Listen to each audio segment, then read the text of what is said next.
All right, we opened up via social media our mailbag. So we ask the question, ask us whatever or tell us whatever, and we will discuss the top ones on the podcast. All right, so we're gonna go right down the line. We had some good ones that were submitted, and we'll go right down the line. The first one is Leto back? Okay. Um, Leto right now sitting at 2-1. And for a team that has not had a whole lot of success in a number of years, there's a lot of things to feel prideful about. There are a lot of things to pound your chest about. And these kids today are a lot, they don't have enough. Well, they weren't around when Leto was good. There was a guy named Michael by the name of Michael Jenkins who went on to Ohio State and played a long time in NFL, who was probably regarded as one of the best players ever to come out of Leto High School. Ricky Seller was a baller for Leto, played running back, and then played at Texas Tech. So Leto has had some dudes, and Leto has had some success where they were like a 7-win team every year. But is Leto back? We're not going to call it just yet. We're not going to say they're back. They've got Strawberry Crest coming up. Then they have Alonzo, and then they go Jesuit, Spoto, Hillsborough, Chamberlain. So they have some winnable games left on that schedule.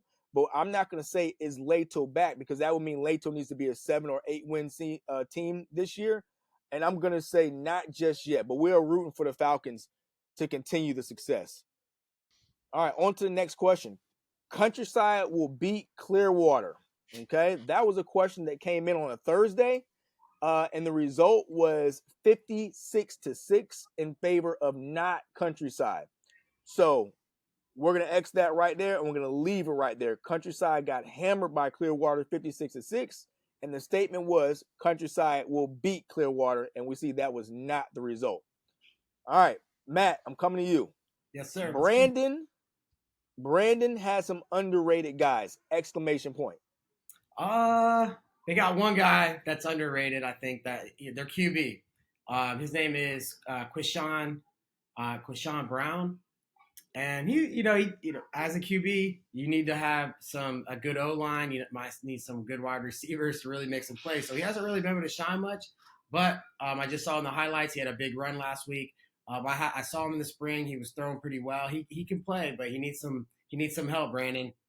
Derek, this was for you. How do you feel about Blake, and what do you think their record will be at the end of the season? Blake's got a chance to win 8, 9. I think they got a chance at 9 this year.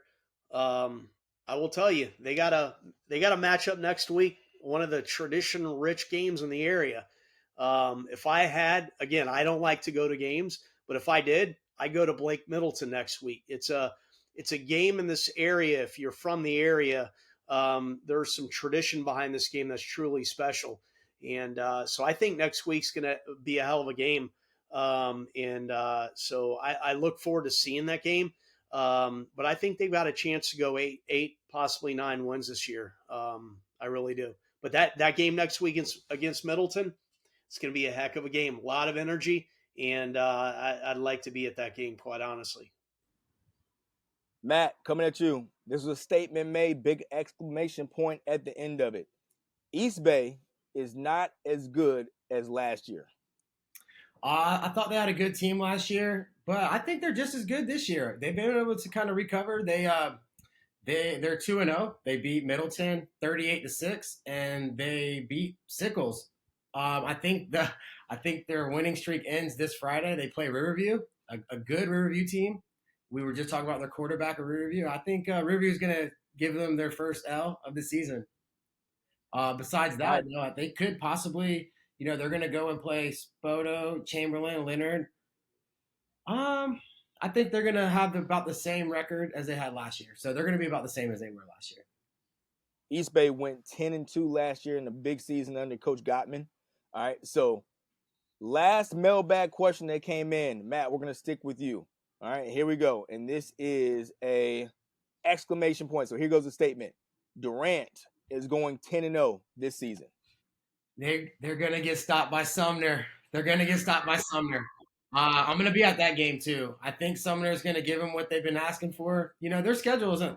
They are good. Don't get me wrong. They do look really good. Their quarterback.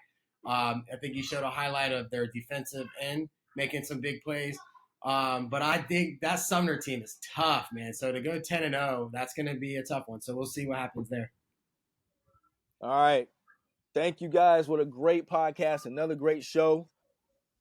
Awesome. We're out. See you guys.